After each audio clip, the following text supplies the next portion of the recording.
รัฐบาลจะสืบต่อสุกยุการขยายตัวเศรษฐกิจแห่งชาติให้อยู่ในระดับ5.6 ส่วนห้อยต่อปีซึ่งในนั้นการส่งเสริมการผลิตภายในเพื่อทดแทนการนำเข้าและส่งออกจะสืบต่อสุมใส่การสร้างความเข้มแข็งทางด้านการผลิตกสิกรรมเพื่อค้ำประกันเสบียงอาหารท่านเฉลิมไซกมสิทธิ์รองนายกรัฐมนตรีได้รายงานการจัดตั้งปฏิบัติวาระแห่งชาติว่าด้วยการแก้ไขความยุ่งยากทางด้านเศรษฐกิจการเงินซึ่งใน5 ปีต่อหน้าจะสืบต่อสุกยุการขยายตัวเศรษฐกิจแห่งชาติให้อยู่ในระดับ5.6 ส่วนห้อยต่อปีโดยสุมใส่การสร้างเงื่อนไขและปรับปรุงปัจจัยการผลิตของแขนงการเศรษฐกิจที่เป็นบุริมสิทธิ์และเป็นปลายแหลมการส่งเสริมการผลิตภายในเพื่อทดแทนการนำเข้าและส่งออกจะสืบต่อสุมใส่การสร้างความเข้มแข็งด้านการผลิตกสิกรรมเพื่อค้ำประกันเสบียงอาหารให้เพียงพอและสามารถจราจรสนองสินค้าดังกล่าวให้ทั่วถึงในขอบเขตทั่วประเทศโดยเฉพาะแก้ไขปัญหาด้านต้นทุนของการขนส่งสุมใส่การผลิตและสนองแนวพันธุ์พืชและสัตว์ภายในให้เพียงพอ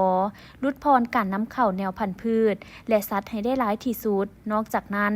ยังมีความจำเป็นที่จะได้ปรับปรุงบัญชีสินค้าส่งเสริมการผลิตภายใน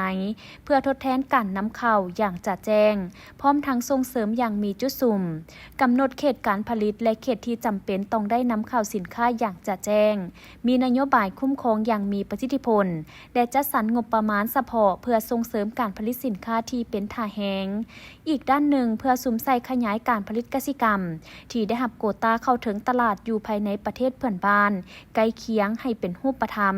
โดยเฉพาะการรับประกันและยั่งยืนด้านคุณภาพการพัฒนาโครงหลังพื้นฐานสนับสนุนขบวนการผลิตสินค้า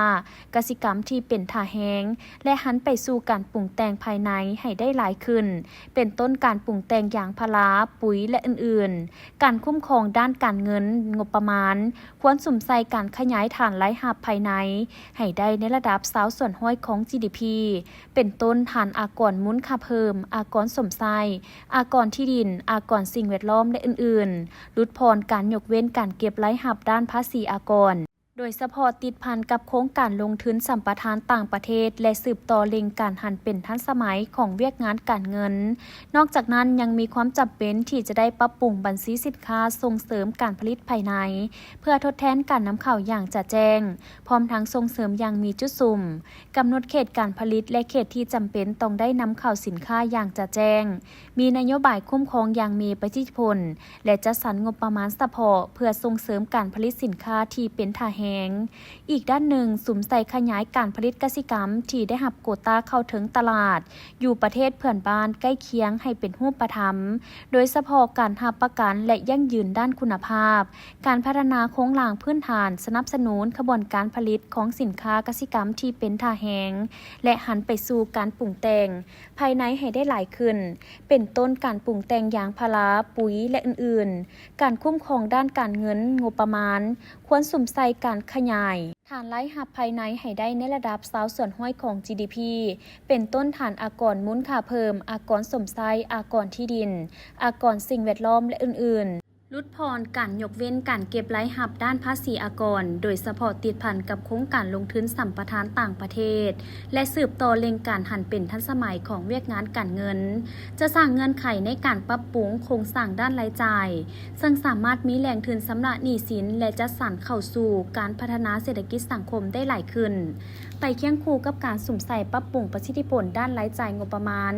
ยังมีจุดสุมใส่การแก้ไขหนี้สินสาธารณะให้ผ่อนคลายลงโดยสุมใส่การจำกัดการเบิกถอนเงินกู้ยืม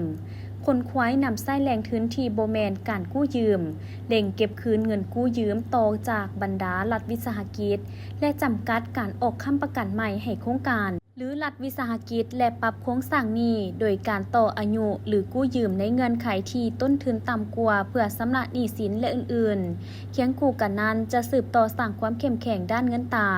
โดยสุมใส่การปรับปรุงนิติกรรมเครื่องมือและกลไกการคุ้มครองเงินตราให้เพียงพอและมีประสิทธิผลสูงดัดปรับบรรดาอัตราดอกเบี้ยพื้นฐานของธนาคารเฮ็ดให้สามารถซี้นำตลาดได้ดี